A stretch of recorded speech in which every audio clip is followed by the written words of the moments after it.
Olá, eu sou José Marcelo Santos e esta é a edição nacional do Jogo do Poder. O meu convidado desta noite é o vice-líder do PTB na Câmara, o deputado federal Arnaldo Faria de Sá, paulistano, radialista, advogado e contabilista. O senhor está no 7º mandato, o primeiro foi como constituinte, de lá para cá o senhor vem emendando um mandato no outro. Deputado, boa noite, obrigado pela entrevista. Boa noite, Marcelo, telespectador CNT, é um prazer participar do Jogo do Poder e a gente tem alguma experiência, né, Marcelo? Iniciado lá na Constituinte, com o saudoso Ulisses Guimarães, e ao longo de todo o tempo uma luta permanente em defesa da Previdência e da assistência social. E a gente passou por dois momentos difíceis aí, a reforma da Previdência de FHC, a reforma da Previdência de Lula, mas conseguimos manter no texto constitucional os direitos previdenciários. Eu quero falar muito sobre esse assunto, sobre essas propostas de mudança na nossa Previdência e no direito dos aposentados, mas antes eu quero começar discutindo um assunto com o senhor, deputado, que vem tomando cada vez mais o nosso noticiário em função do peso dele e da preocupação que ele representa para todos nós, que é a segurança pública. O crime organizado parece que está ganhando cada vez mais território e a gente perdendo essa guerra, né? Começando por São Paulo, mas ramificado em pelo menos 22 estados, esse crime organizado já estaria no controle aí de pelo menos 90% dos presos só do estado de São Paulo. Como é que a gente resolve isso? Na verdade, Marcelo, houve uma certa leniência do poder da administração penitenciária com a bandidagem. Qual era a leniência? Olha, vocês não viram a cadeia, não fazem rebelião e a gente deixa, de uma certa maneira, uma complacência vocês usarem o celular. Esse é o grande problema. Liberaram o celular praticamente nas cadeias. E qual a expectativa? A expectativa é que no grampo do celular eles conseguissem combater a criminalidade. Não conseguiram, perderam o controle e hoje, sem dúvida nenhuma, existe esse risco. Eu acho que o governo federal tem que entrar pesado. Nós temos penitenciária federal no Paraná, no Rio Grande do Norte, no Mato Grosso, levar esses líderes para lá, para essas cadeias. Você lembra, por exemplo, Fernandinho Beiramar, era o grande ídolo da criminalidade, foi para o sistema penitenciário federal, para essas cadeias de regime diferenciado, e sumiu, desapareceu. Tem que fazer a mesma coisa com os ídolos pertencentes em São Paulo. E por que o governo não faz? Porque parece que a ameaça de ir para esse regime diferenciado, por exemplo, essa possibilidade já fez com que esses líderes ameaçassem a segurança da Copa no ano que vem. Não, isso é simplesmente balela, é fazer o jogo de pressão. Acho que tem que tomar atitude dura. Eu me lembro que eu fiz parte da CPI do sistema penitenciário e eu fui numa unidade prisional, chegando lá o diretor da unidade falou, olha, a imprensa não vai poder entrar. Eu falei, o juiz disse que não vai poder entrar. Tem autorização por escrito? Não, não tem. Então vai entrar sim, entramos. E aí, quando entrou, eu percebi que um dos presos reclamou do diretor porque a imprensa estava dentro. Então, na verdade, era a pressão do diretor com os presos para impedir que a imprensa divulgasse. Agora, por que se tem esse tipo de pressão para que, quando a imprensa entra, é para a sociedade tomar conhecimento do que acontece lá Exatamente, dentro? foi essa a intenção. O que há para esconder? É que, na verdade, eles não querem mostrar para a imprensa o certo domínio que eles têm. Eles querem ter o domínio com Quando o senhor subterfúgio. está falando eles, o senhor está falando dos presos. Os presos. Eles querem dos ter bandidos. Os bandidos. Querem ter domínio com subterfúgio. Não querem ter domínio de forma expressiva. Eles querem ter a coisa nos caminhos internos da situação. E, na verdade, há uma conivência nesse sentido. Conivência, quer dizer, não é do funcionário lá da cadeia, não. É da cúpula da administração penitenciária. Essa é uma acusação grave. O governo tem consciência disso? Olha, o governo tem consciência disso e hoje em dia, uma coisa que a gente tem brigado muito no Congresso Nacional, por 3 vezes nós já conseguimos aprovar o porte de arma ao agente penitenciário e foi vetado. Felizmente agora a presidente Dilma mandou para o Congresso, nesta semana, um projeto de lei garantindo o porte de arma para os agentes penitenciários. Eles vivem no dia a dia, no confronto, o entorno das cadeias, onde tem a grande criminalidade e o agente penitenciário está totalmente exposto. Felizmente o presidente Dilma mandou, depois de ter vetado por 3 vezes, a possibilidade do porte de arma para o agente penitenciário, tanto estadual quanto federal. E o senhor acha que com isso vai se resolver que tipo de situação? Ou só dar mais segurança para esse agente? Não, você vai dar uma segurança para a sociedade como um todo. Você tem 70 mil agentes que passarão a atuar com o poder de polícia a partir do momento que eles têm o porte de arma. Demorou para acontecer isso. Agora, o senhor está falando dessa história do celular, né? De certa forma, a própria autoridade, o comando das penitenciárias permitiram o uso de celular. Para fazer o Mas grampo. também é uma permissão velada. Para fazer o grampo. Quer dizer, essa história toda que você está vendo em São Paulo, por exemplo, é tudo grampo de celular utilizado na cadeia. Então, na verdade, para você ter o grampo de alguém, você tem que ter o número do celular, pelo menos. Concorda comigo? Sim. Agora, se o número do celular de quem está na cadeia é desconhecido, como que se faz grampo? Alguma coisa está errada. Então, quer dizer, essa conivência, essa promiscuidade tem que acabar. Acabar de vez. E, na verdade, a cúpula do sistema penitenciário brasileiro, infelizmente, é errada. E esse grampo, ele já deu algum tipo de retorno? Nós estamos Ou acompanhando. isso que a gente está tendo agora é o primeiro retorno desse grampo? Nada. O negócio de grampo é... as unidades prisionais, toda tem central de grampo, elas usam isso descaradamente. Agora, não usa o grampo nesse momento para essa finalidade. Mas quanto tempo que o grampo já deveria estar sendo usado? Quanto tempo já devia ser feito o combate à criminalidade? Não se faz o combate à criminalidade, porque, infelizmente, tem essa certa condição de enredamento do comando da administração penitenciária com a criminalidade. E como é que o governo resolve isso? Já que a cúpula, como o senhor diz, ela está contaminada.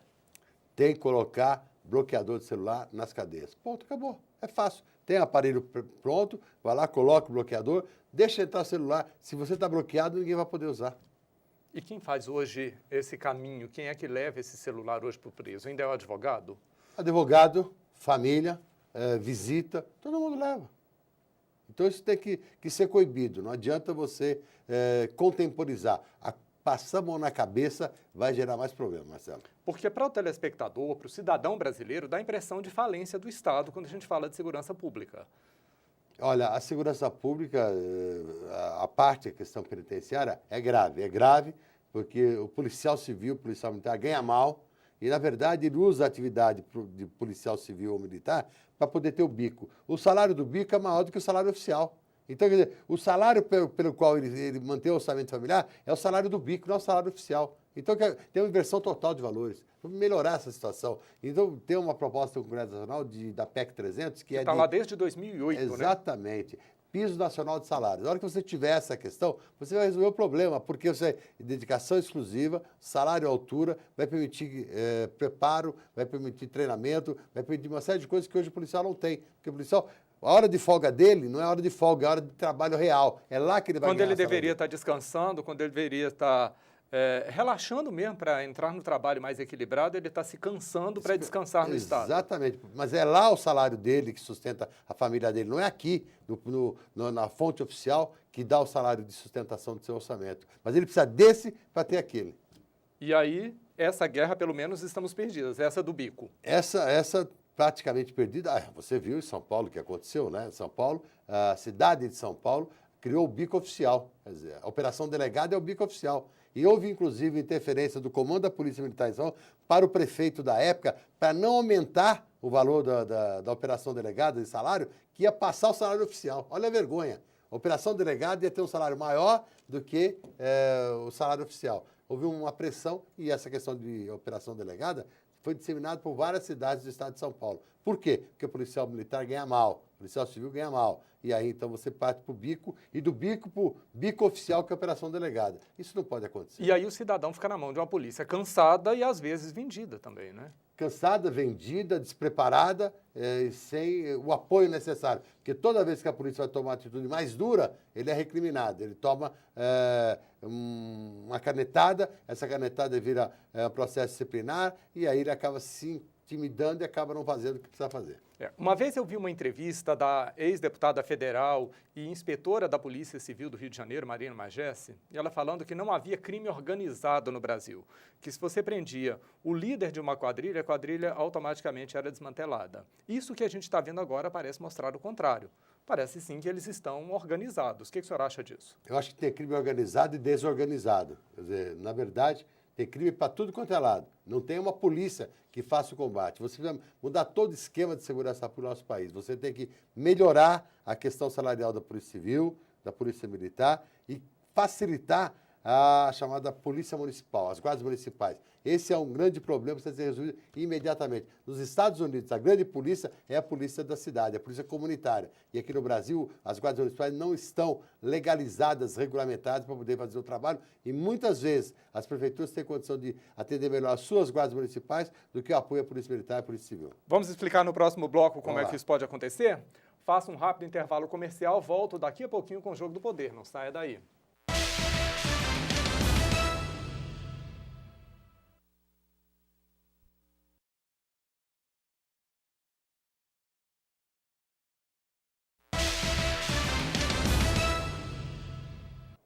Jogo do Poder está de volta e eu continuo a minha conversa com o deputado federal Arnaldo Faria de Sá, vice-líder do PTB, e ele é representante do Estado de São Paulo na Câmara. Deputado, no bloco anterior, a gente discutindo sobre a situação da segurança pública, o senhor esbarrou num assunto e começou depois a entrar num outro, que é PEC 300, que eu quero discutir aqui, e a criação das guardas municipais, ou melhor, a regulamentação das guardas municipais. Como é que essas guardas municipais elas podem ajudar a controlar ou a resolver o problema da segurança pública no país? Olha, a primeira coisa é que com as guardas municipais você cria a chamada polícia comunitária, a polícia da cidade. Ele mora dentro da cidade, ele conhece a cidade, ele vai saber o que tem que fazer, coisa que o policial militar, por exemplo, hoje, ele é um policial militar em São Paulo. De repente, por qualquer divergência com o oficial, o capitão, o tenente, o major, ele é transferido. Ele está na capital, transferido para Presidente Prudente. O caso de Presidente Prudente é transferido para São José dos Campos. O de São José é transferido para Baixada Santista. Ele não tem identidade. Agora, dentro da localidade, dentro do município, ele vai ter a sua localização estratégica. Ele vai conseguir trabalhar muito melhor, porque ele vai conhecer todo mundo. E o que precisa é isso, é conhecer a realidade. Não adianta pegar um policial que vive num outro local e pôr ele aqui. Ele é peixe fora d'água. E o senhor é defensor da regulamentação dessa polícia? Lógico. Na Câmara. Como é que ela funcionaria? Armada, com colete ou apenas uma polícia ostensiva?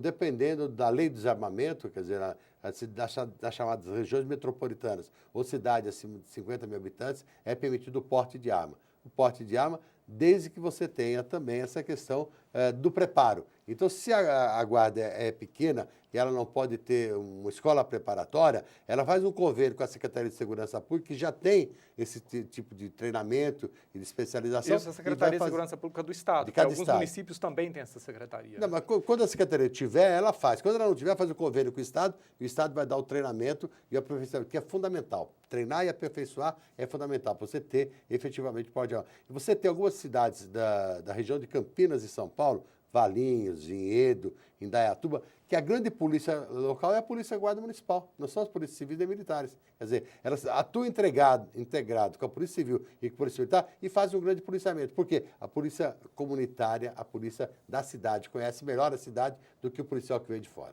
Agora, eu também já ouvi críticas, né, a isso que o senhor aponta como principal vantagem da polícia, da polícia municipal, que é o fato de ela ser da região e conhecer a região. Né? Eu já ouvi críticos também dizendo que seria uma forma muito mais fácil para o crime organizado infiltrar homens dentro dessa própria polícia. Que avaliação o senhor faz desse argumento? Na conversa anterior, faltou um detalhe que eu acho que é fundamental. A Polícia Municipal, a Guarda Municipal, pode ter um monitoramento. E no monitoramento você tem condição de fazer esse grande trabalho de acompanhamento. E se tiver, eventualmente, uma infiltração, como você fala, tem que punir. Porque a gente tem infiltrado no judiciário, a gente tem infiltrado na polícia. Ué, teve gente do PCC que quis ser assessor do Lewandowski, certo? Conheceu-se isso agora. Tem um tenente da Polícia Militar de São Paulo que se oferecia para fazer o transporte do tráfico. Então, infiltração tem em todo lugar. Agora, lógico que quando a infiltração for num campo restrito, a condição de controle é muito maior. E tem que ter a corregedoria. E quando não tiver a corregedoria, esse tal do convênio faria o papel de corregedoria. Mas o que eu quero deixar um dado importante, a atual secretária nacional de Segurança Pública, Regina Mink, ela era comandante da Guarda Municipal de Diadema. E qual era o grande diferencial da Guarda Municipal de Diadema? O monitoramento. Você tinha uma sala de comando em que você tinha praticamente toda a cidade monitorada por videocâmeras. Isso diminuiu muito a criminalidade da cidade de Diadema. Não foi a Polícia Militar nem a Polícia Civil, foi a Guarda Municipal de Diadema e isso serviu de upgrade para a Regina Mink ser hoje a Secretária Nacional de Segurança Pública. E o que é que precisa para a gente ter essa polícia implantada em todos os municípios? Ela tem ajudado bastante, a Secretaria Nacional de Segurança Pública, na questão de verbas para monitoramento, para viaturas, equipamento e também na regulamentação. Eu acredito que a regulamentação saia esse ano e a partir daí nós podemos melhorar a segurança pública no nosso país. Mas a Secretaria tem ajudado em São Paulo e nos outros estados? Não. Está aberto. Até o dia 28 agora está aberto no site da Secretaria Nacional de Segurança a inscrição para qualquer guarda de qualquer cidade do país a se habilitar e receber recursos da Secretaria Nacional de Segurança Pública. O governo tem dinheiro para fazer esse investimento? Tem dinheiro, tem feito, ajudou muito com o PRONASSE, Programa Nacional de Segurança com a Cidadania, incluindo as guardas no PRONASSE. As guardas hoje têm um espaço muito grande, depende de cada uma se habilitar para isso. E com relação aos presídios federais, precisamos de mais? Precisamos de mais. Precisamos de mais porque, sem dúvida nenhuma, os presídios federais têm sido a diferença e de alguns problemas que nós detectamos na CPI do sistema penitenciário é a criação de mais presídios federais. E o governo tem verba para isso? Está disposto? O ministro da Justiça já fez uma crítica muito grande ao sistema penitenciário brasileiro. Mas o sistema penitenciário federal funciona bem, diferentemente do sistema penitenciário estadual, que tem muitas divergências. E outra coisa que é importante, acabar com o negócio de preso em delegacia, né? Isso tem que acabar de vez. Delegacia não é para ter preso. Isso é lugar para ter gente apreendida, né? Desvirtua a atenção do policial preocupado com a cadeia do distrito, ao invés de ficar com o problema da segurança pública do seu distrito, da sua região. Isso tem que acabar de vez. Já é uma história grande. Essa CPI foi em 2012, 2008, já teve tempo para você implementar essa questão, acabar com o preso em distrito policial. O senhor está falando da PEC 300, né, que já passou em primeiro turno na Câmara, ainda não foi para o segundo turno. Não foi, sabe por quê?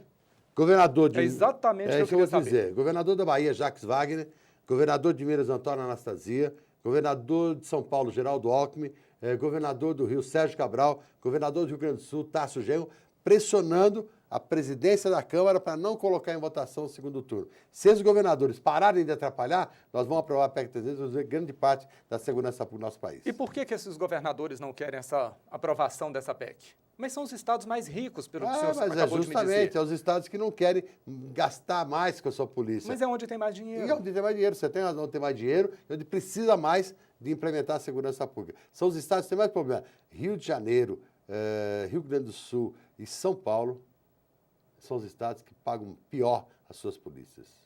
Escutou? Rio de Janeiro, Rio Grande do Sul e São Paulo. Isso uma média de quanto? R$ 1.500. Não pode pagar. Eles ganham no bico R$ 5.000. Uma pessoa receber R$ 1.500 para enfrentar bandido com revólver 38. 38. E o bandido com fuzil e com R15. Essa é a realidade da polícia. Dá a impressão de que essa guerra para a gente está perdida. Não está perdida porque eu acredito que a gente tem que encontrar meios de partir para o enfrentamento. Mas o risco que você coloca é grande, infelizmente. Com relação ao piso, a PEC 300 elevaria esse piso nacional para quanto? Não está estabelecido o limite do piso. Cria o piso nacional e o governo tem um prazo de 6 meses, o governo federal, para mandar para o Congresso uma proposta do valor do piso. Porque inicialmente a proposta era o piso igual ao de Brasília. Que quem paga o policial militar, policial civil de Brasília é o governo federal, não é Brasília. Então, como é o governo federal que paga, a ideia era essa aqui. Como os governadores alegavam que o piso de Brasília é muito alto, cerca de R$ 4.500, então fez-se um acordo na votação do primeiro turno. Tirar-se o valor, que era igual ao de Brasília, e deixaria em aberto para que o governo federal, após a aprovação e criação de um fundo, estabelecesse em 6 meses qual é o valor desse piso. E quem é que abasteceria esse fundo? Esse dinheiro sairia todo dos cofres dos estados? Estados e União Federal. O governo a União entraria com uma parte. E os estados com outra parte. E como é hoje? Hoje é tudo por conta dos estados? Tirando Brasília, tudo é contra dos estados. Brasília é contra o governo federal. E aí, o senhor acha que isso pode ser votado ainda quando na Câmara? Ou sequer temos prazo para isso? Não tem prazo para votar, depende da pressão. Se não houver pressão, não será votado. E eles estão se mobilizando, que, logicamente, o momento para os policiais é oportuno, porque nós temos uma Copa do Mundo, um grande evento mundial aqui no Brasil, o ano que vem, e você precisa das polícias bem pagas, para poder exigir deles o que eles devem fazer. E o senhor sente deles uma organização ao ponto de conseguir fazer essa pressão? A pressão está articulada, eles vão fazer a pressão e aí o governo vai ter um risco muito grande, porque hoje os movimentos desencontrados das ruas fez com que a gente chegue à perda de controle. Se você não tiver a polícia do seu lado, vai ficar difícil. A gente começou falando sobre salário, né? Sobre o quanto esse policial recebe pouco. Tá? No próximo bloco, eu gostaria que o senhor já começasse me respondendo a pergunta se é pagando tão pouco, R$ 1.500, se a gente tem condição de selecionar bons trabalhadores para se tornarem nossos policiais. Vou fazer um rápido intervalo comercial, volto daqui a pouquinho com o deputado federal Arnaldo Faria de Sá. Não saia daí.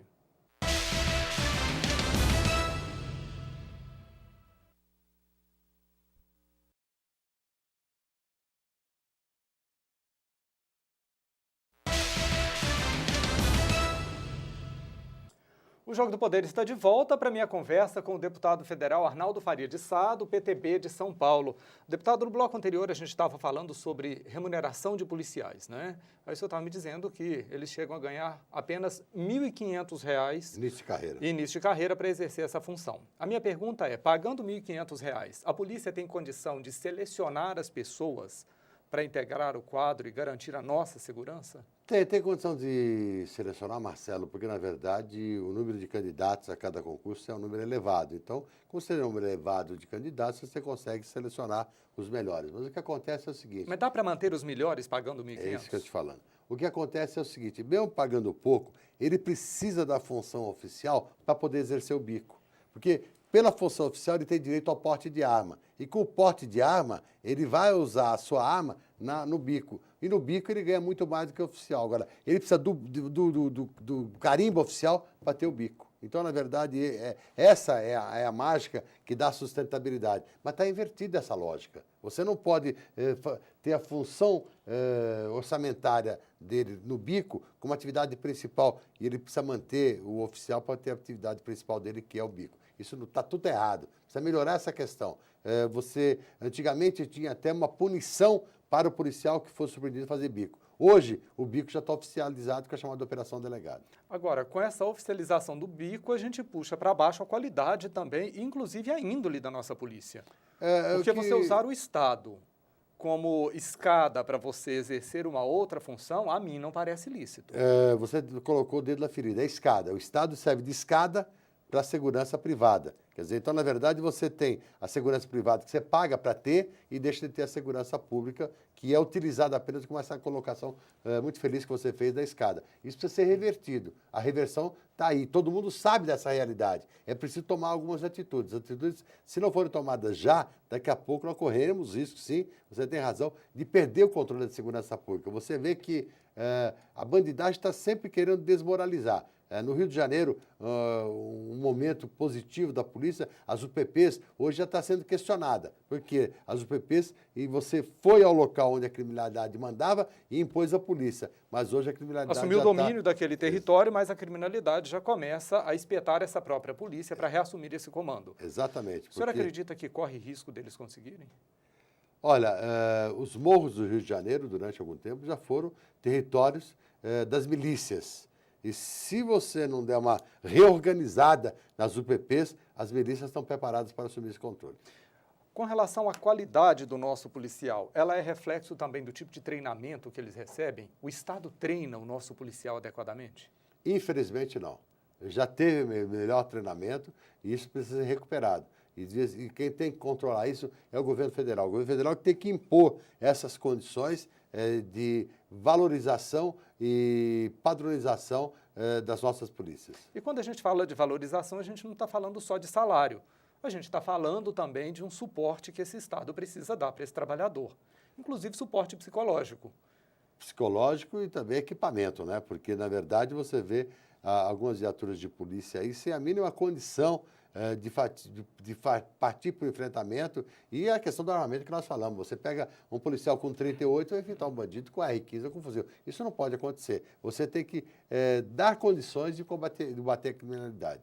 Agora, para essa arma, para esse AR-15 também chegar à mão desse bandido, há uma certa leniência do Estado. Não estou dizendo só conivência da polícia que permite, não, mas fiscalização mal feita, principalmente nas fronteiras. O Brasil é um país que tem uma fronteira muito grande, entendeu? E a questão 27% do território é fronteira, né? A fronteira seca e fronteira marítima. Então, você tem os dois problemas. E o Brasil precisa melhorar as suas condições de combate à fronteira. Você vê que tráfico de drogas e de armas é questão da Polícia Federal, não é questão das polícias estaduais, não. E acaba estourando na hora em cima das polícias estaduais. Porque é onde o problema se instala. Exatamente. Né? Mas aqui você precisa melhorar a fronteira. A fronteira é crucial. Se você não melhorar a questão de fronteira, nosso problema não será resolvido. E o nosso problema é só de tamanho de fronteira para a gente não conseguir fiscalizar? E tem focos, viu, Marcelo? Você tem focos aqui na fronteira com o Paraguai, focos na fronteira com a Bolívia. Quer dizer, se você combater esses dois focos,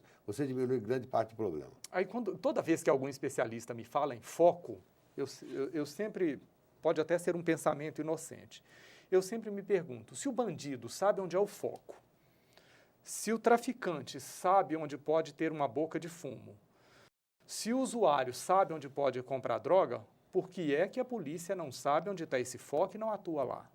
É que, na verdade, infelizmente, a legislação foi muito complacente nessa questão do usuário. O usuário, hoje em dia, pode usar à vontade. E aí o que acontece é o seguinte, tem muito traficante que se passa por usuário. De que forma passa por usuário? Com pequenas quantidades. Então, ele Faz várias viagens ao longo do dia. Exato. Ele fragmenta, entendeu? É o formiguinha que fala. Ele fragmenta, se for surpreendido, não, eu sou usuário. O usuário não tem nada. Então, na verdade, nós temos que tomar algumas medidas mais duras também contra o usuário. Porque no momento que o usuário era penalizado, ele mesmo entregava o traficante, o dono da boca. Hoje não entrega mais. Eu sou usuário, não tem mais problema nenhum. E aí tem algumas cabeças pensantes aí que querem fazer do Brasil uma Holanda, um Portugal, entendeu? Em que é liberado o uso de drogas. Isso não pode ser. De jeito nenhum. Isso seria a pior das condições para a estrutura familiar brasileira. Eu já vi críticas e já vi defesas a respeito dessa liberalização, né, do uso de drogas. Agora, a pergunta que sempre se faz nesse sentido é, não é o Código Penal que precisa resolver isso, porque ele também está emperrado na Câmara. A reforma desse Código Penal, que é discutida mês a mês, acho que mas duas parece coisas não andar. precisam ser resolvidas, Marcelo. Primeiro, um tratamento ampliado no sentido da recuperação, um tratamento médico, psicológico, psiquiátrico e também um pouco mais de dureza na questão. Eu sei que é ser careta falar o que eu estou falando, mas se a gente não combater agora a droga de uma forma mais dura e mais contundente, daqui a 10, 20 anos para estará perdido. O que o senhor pensa da internação compulsória? Essa semana mesmo na Câmara o assunto foi debatido. Na Câmara já aprovamos isso, está no Senado parado. Mas ela foi criticada, inclusive. Mas eu acho que eu estou pronto para ser criticado, mas se você não tiver a internação compulsória, você não vai resolver o problema. E se você tiver internação compulsória, várias famílias vão querer internação compulsória de seus filhos, de seus pais. As mães e os pais estão apavorados, não conseguem mais controlar. O filho está roubando dentro de casa para comprar a droga. E essa maldita dessa droga do crack, que é uma pedrinha barata, ela acaba deixando a pessoa alucinada. Uma pedrinha por R$5 a média de preço, não né? Não pode. Você tem que pensar alguma coisa. A internação compulsória é uma saída. É lógico que você não pode também generalizar. Você tem que saber dosar. Mas que alguma coisa tem que se fazer, tem. Lá em São Paulo, a Cracolândia, Marcelo, é uma vergonha. É uma vergonha. É zumbi para lá e para cá. Isso tem que ter uma solução. Alguém tem que meter a mão nisso. Não adianta a liberdade de ir e vir. O que é isso? A liberdade de vir? Passa uma senhora, uma coitada, com a bolsa num lugar desse. Não tem mais coisa. Nós temos a Sala São Paulo, lá em São Paulo, que é um lugar maravilhoso, mas o entorno está degradado. E você não usa esse lugar por causa do entorno degradado. Não dá para chegar e não dá para sair de lá, né? É verdade. Agora, a estrutura para tratar essa pessoa que ela é compulsoriamente internada, como é que está essa estrutura? A gente tem isso na rede pública? Na rede pública não tem, mas você tem redes conveniadas, principalmente das igrejas evangélicas, todas elas têm esses locais de recuperação. É só você ajudar elas melhorarem e ampliar a questão de atendimento. Porque é um atendimento caro. Caro. A sociedade e o governo já estão conscientes que a pessoa, que o viciado, ele é doente, não? Só uma coisa, vagabundo? O atendimento não é caro. Tudo que resolver a sociedade, o atendimento é barato. Se você resolver o problema, não é caro. Quando você tiver a solução, a sociedade quer uma resposta, precisa, há necessidade. Famílias de bom nível, de repente, hoje admite, meu filho usa só maconha. Não pode. Usa só maconha como se fosse uma coisa natural. Da maconha para o resto é trampolim, né? É um pulinho. Eu já ouvi de especialista também maconha essa expressão. Maconha é trampolim. Os caras querem liberar maconha. Agora, depois de liberar maconha, eu vou querer liberar mais coisas. Mas quando eu estava falando de um preço alto... Desculpa. Né, não é uma crítica. Eu estou falando de um custo elevado, às vezes, para a família conseguir bancar... Eu entendi o que você falou. Por isso que eu acho que a gente dependente químico. Tem que ter o convênio para o governo ajudar a clínica a poder bancar esse tratamento. Já há um consenso de que dependente químico não é vagabundo, não é safado, que ele é doente? Há esse consenso, mas infelizmente também tem a distorção de que no meio desse viciado aí tem muito vagabundo metido. É preciso, então, fazer uma análise criteriosa. Saber separar o joio do trigo. Vou fazer um rápido intervalo comercial, mas volto daqui a pouquinho com mais um bloco do Jogo do Poder. Não saia daí.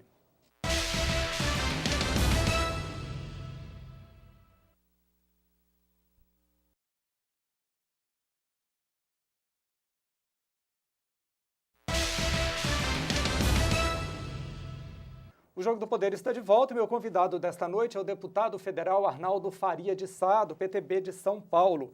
Deputado, a gente falou muito de segurança pública, mas ainda há um último assunto que eu queria discutir com o senhor, que acabou de passar pela CCJ, e o senhor é integrante desta comissão na Câmara, a proposta que determina que em 30 dias a droga apreendida ela precisa ser incinerada.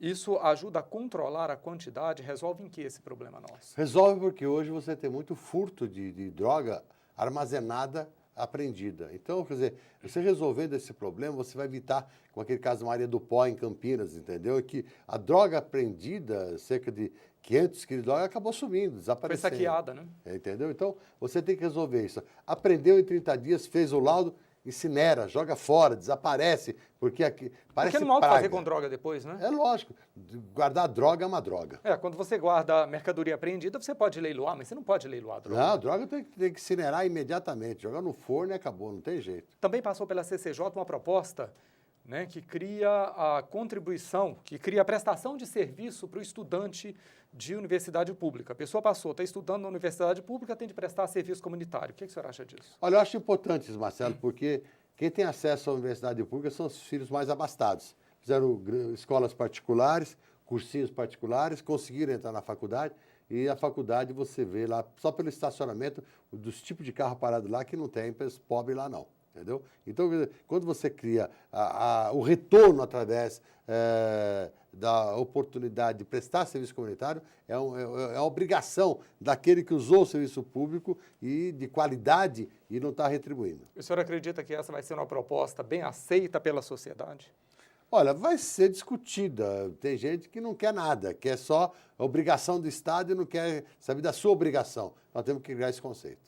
Por falar em obrigação do Estado e sua obrigação, o que o senhor pensa da recusa dos médicos brasileiros em atuar nas pequenas cidades e na vinda de médicos estrangeiros para atuar nesses lugares? Olha, eu acho que mais médicos é necessário, mas não apenas o mais médicos. Há necessidade também de você ter uma melhor estrutura, uma melhor gestão para a saúde, melhor condição de atendimento. Você tem máquinas aí encaixotadas até hoje em alguns locais que não foram implementadas. E também a questão do SAMU. Você vê que hoje você não tem o atendimento da rede necessária do SAMU porque faltam máquinas. Por que faltam máquinas? Porque o SAMU leva o paciente para o hospital, não tem vaga, a maca fica lá como se fosse cama. E essa maca acaba impedindo que o SAMU continue fazendo. Isso acontece aqui em Brasília. No Brasil inteiro. Na unidade da federação, onde tem mais dinheiro por habitante à disposição para ser investido. A maca ficou como cama lá, ela perdeu aquele jogo que ela tinha e depois de algum tempo que ela virou cama, ela não serve mais como maca. E você tem várias viaturas SAMU paradas por falta de maca, pelo amor de Deus. E às vezes você tem viaturas do Corpo de Bombeiros que ficam paradas na porta do hospital esperando a liberação da maca.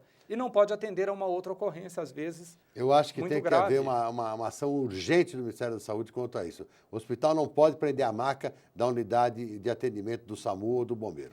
Deputado, e toda vez que se fala nessa necessidade de o Estado agir, a gente está falando da necessidade do Estado enfiar a mão no bolso e gastar. O governo sempre diz que não tem dinheiro, embora ano a ano a gente venha batendo recordes de arrecadação de impostos. Isso significa o quê? Estamos gastando mal aquilo que a gente arrecada?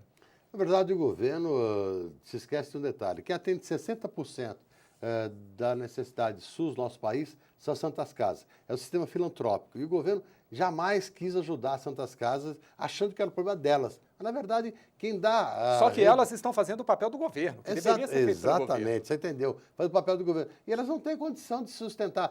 Finalmente, o governo conseguiu aprovar um projeto no Congresso Nacional, o ProSUS, que é a remissão da dívida das Santas Casas, permitindo que elas tenham um sufoco e saiam dessa crise. A remissão o que é? Elas vão pagar a dívida a partir de agora e a dívida passada, cada mês que você pagar um atual, vai bater um atrasado. Assim, você vai encontrar uma solução para sustentar as Santas Casas. Santas Casas depende da tabela SUS. A tabela SUS não é registrada há mais de 12 anos. Você só reajusta a tabela SUS na alta complexidade. Atende INCOR, Sírio-Libanês, Albert Einstein, mas a coitada Santa Casa não é atendida. Então, agora, com essa remissão do ProSUS, vai resolver parte do problema das Santas Casas. A outra parte tem que ser resolvida pelos governos estaduais, também ajudando financeiramente as Santas Casas. Santas Casas resolve o problema e simplesmente fica com o abacaxi todo para sustentar a questão da saúde. Um outro abacaxi que precisa ser descascado no Brasil é a questão da Previdência e é uma das suas atuações principais aqui no Congresso Nacional,